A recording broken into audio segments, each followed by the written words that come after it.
Beth, do we want to call the meeting to order? Oh, we do. It's 7:04. I was waiting for more people. So yes, Yeah. welcome everyone to the 2020 Bonifas Fine Arts Annual Meeting. All of you know that I am Beth Norrison, currently the board president. So I will start this off. I have the financial report and a little bit of a membership update for everybody. So, and I'm going to read this so I don't miss anything. But I just want, as all of you know who are on this, the arts are alive and well and thriving in Escanaba, even with COVID. So that's exciting.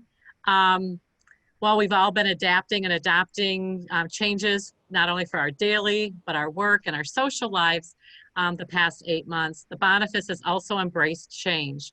Our Arts Center, as all of you know, is quite a treasure and one that will continue to move forward and create energy that will engage the next generation. So thank you for all of the support you give to our Arts Center. The financial message tonight is the Bonifas continues to be financially sound. Schneider, Larsch, and Hapola have completed our audit, and they assure us that our processes and procedures for this year are in accordance with standard accounting practices. Our auditors have also stated that our cash liquidity is healthy for a nonprofit our size. And as Carol, you were saying, our financial statements are public and are always available for anyone that wants to come in to review them. As in previous years, our income continues to be diversified, coming from endowments, private donations, membership, fundraisers, classes, events, sponsorships, and grants. Our operating budget remained consistent. However, as with many businesses, expenses continue to rise. Our total income for this past year was approximately $327,960.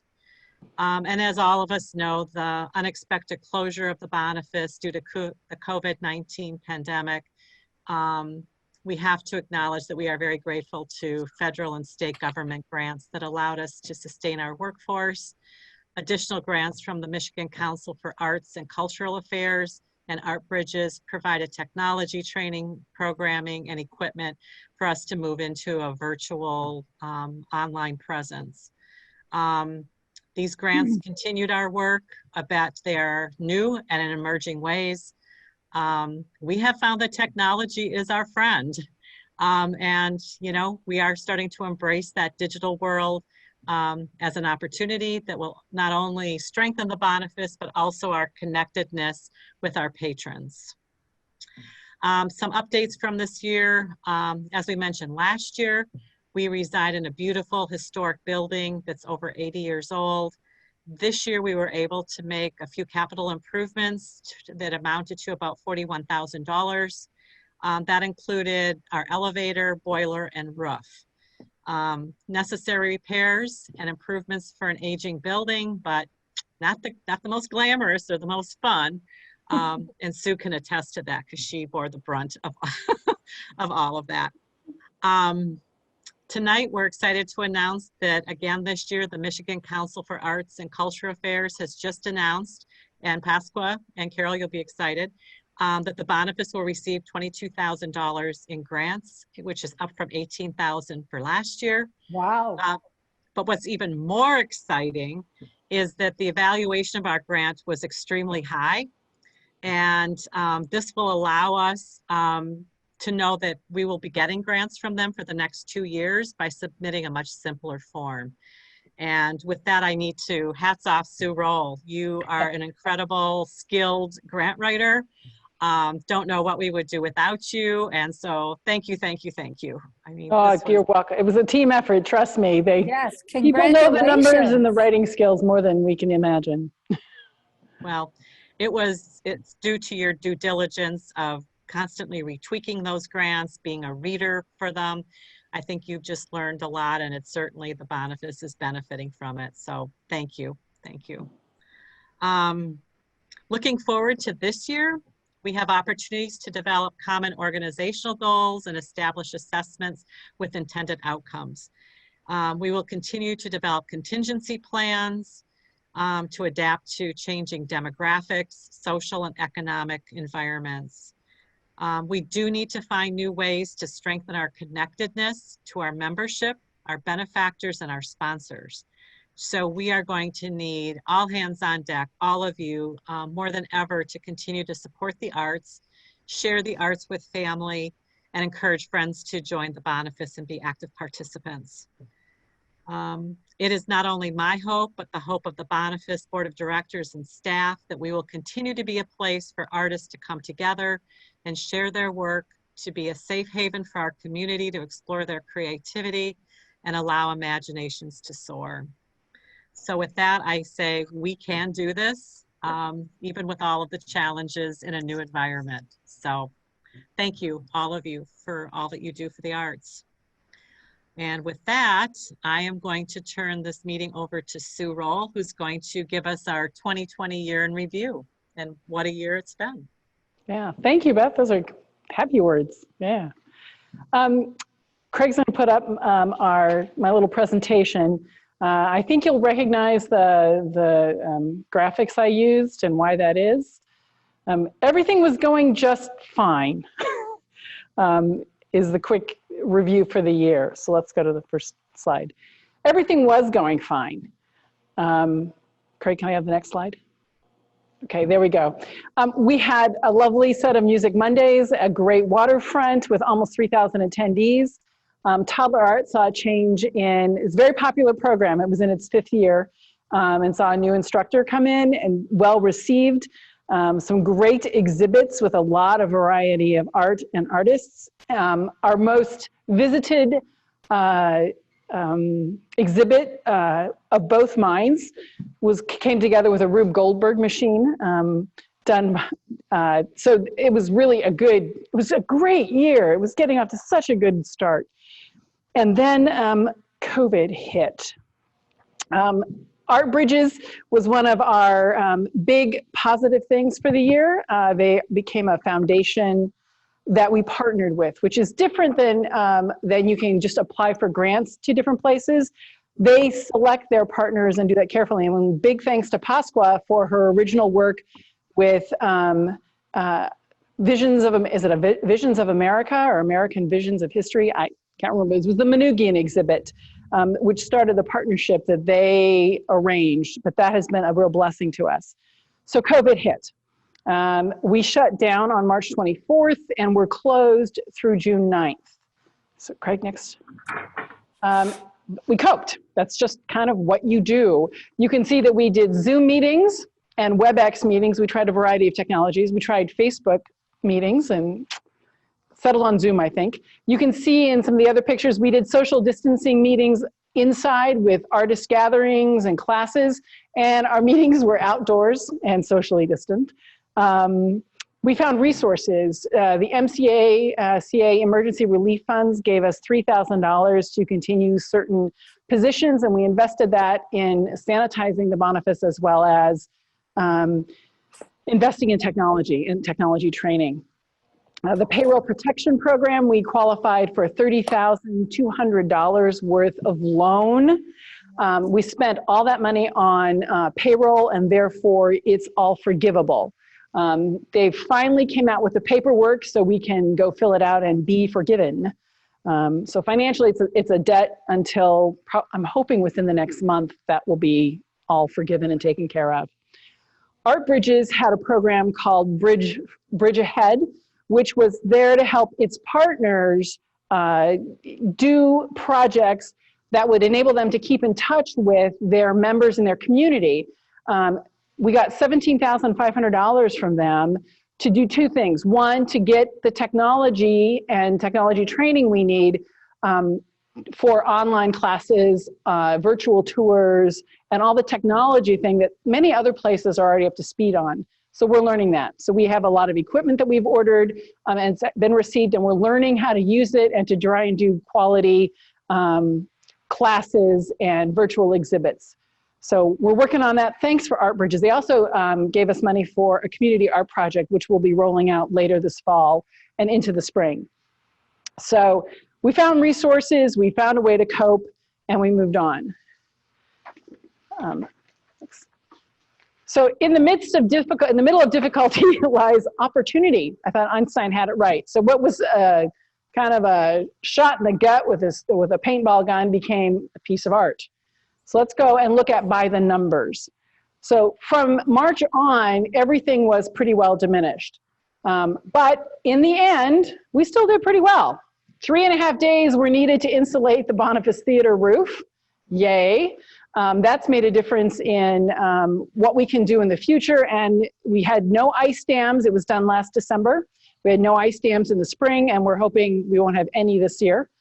The Bonifas is available for rentals across the year, and we had 17 community members rent it. Essentially from March onward, nope, not a chance. All this data, by the way, is from September of last year through, or October of last year through September of this year. We did do a count through our pictures of how many different plaid patterns there could be found at our Flannel Fest party. 27 for those of you who are just waiting to hear. Our gallery space, both studio and Alice Powers, is 296 linear feet of exhibiting space. That's a cool thing. That's remarkable for a community our size. Over the year, we had 938 participating artists who were exhibited or taught. We had 1,011 class participants, which is pretty doggone good. 1,372 artworks exhibited.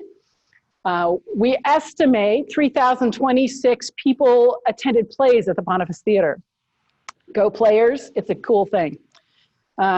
We have 3,249 Facebook and Instagram followers. That's as of 2 days ago. We had 5,549 people attend Music Mondays. Clearly we're counting some people twice because it was 6 concerts, but that's a lot of entertainment at a time when people really, really wanted it. So that's a really good thing. And it's a naturally socially distanced kind of event, so it was perfect. We spent $24,173 to artists. So these are the kinds of numbers we report to Michigan Council for the Arts and Cultural Affairs. They love data, and we try and provide it. So that's, in a quick summary, that's kind of what the year has been like. Any questions or thoughts on that? Okay. All right. So I want to turn it over now to Irina. Irina, would you please talk about our newly elected board members? And she'll also do a brief look into the future. Yes, I would like to welcome 3 newly elected board members: Jim Borowski for the first 3-year term, Deb Skerbeck also for the first 3-year term, and Carolyn Stacy for her first-year term. Welcome on board, and we're looking forward to working with you all together. And I'm sure you're bringing so much to the table, so we appreciate it. Now I am going to do the screen sharing, and I think you're going to see my presentation, but not myself. I don't know how Sue managed both. Yes. Okay. And I'm going into a slideshow view. So yes, looking ahead to 2021 with some anxiety based on what we just lived through in 2020, but with hope too. And I would like to remind everybody that October is fittingly National Arts and Humanities Month.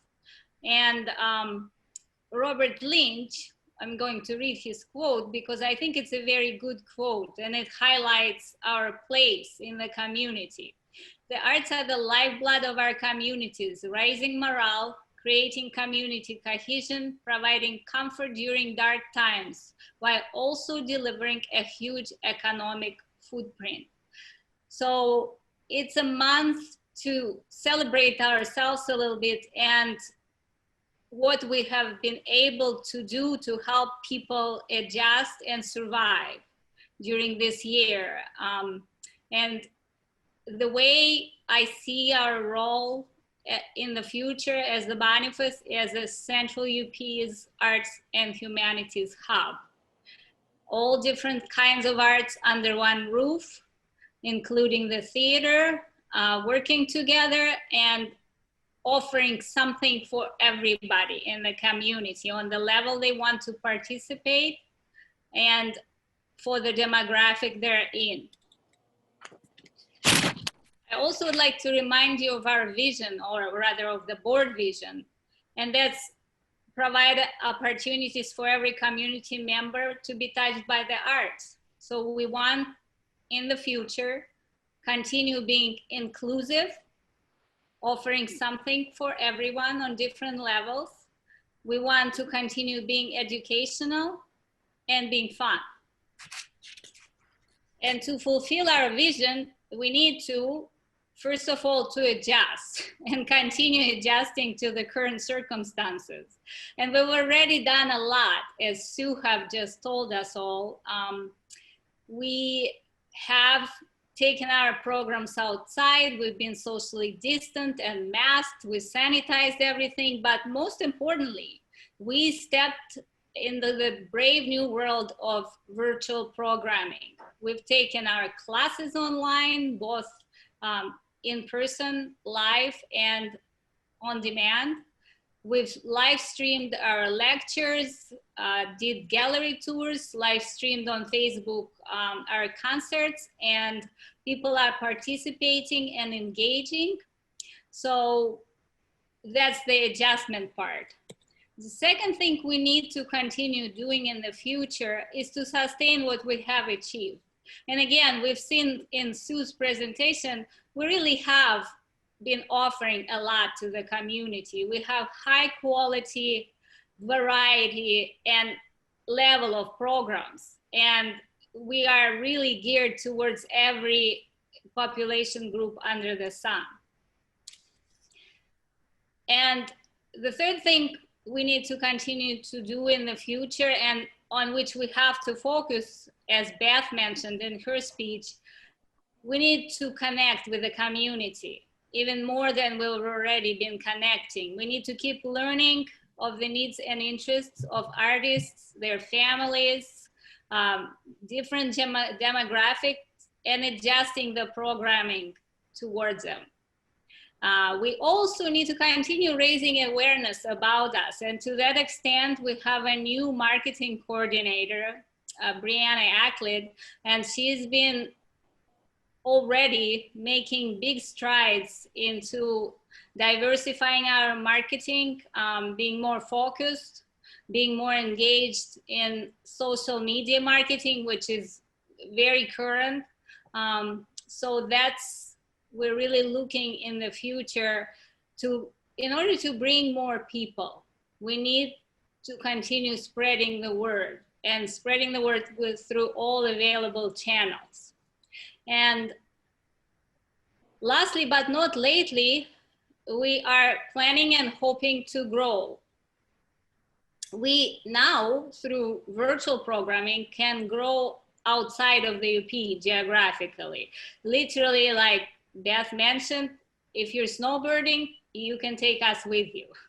You can't leave the Bonifas behind anymore. And we're hoping to bring in people from neighboring regions.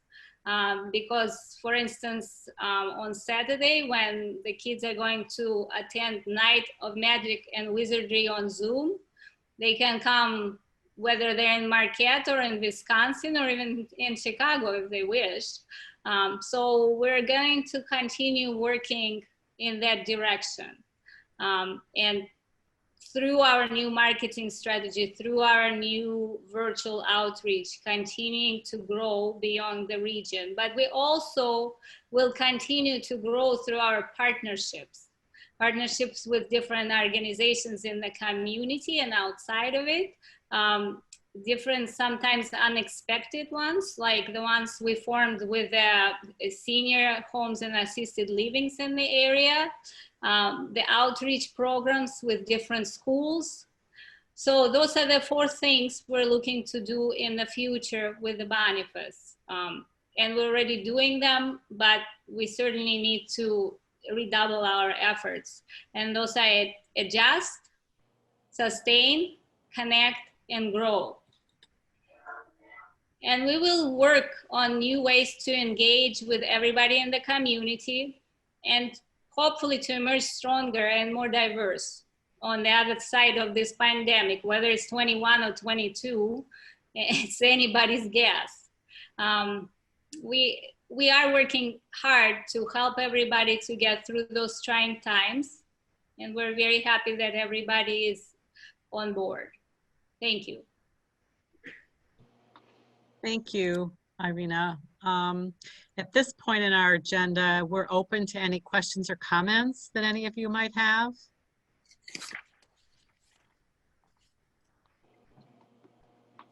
Okay, that sounds good. Sounds like we're doing a good job. And that concludes our meeting for tonight.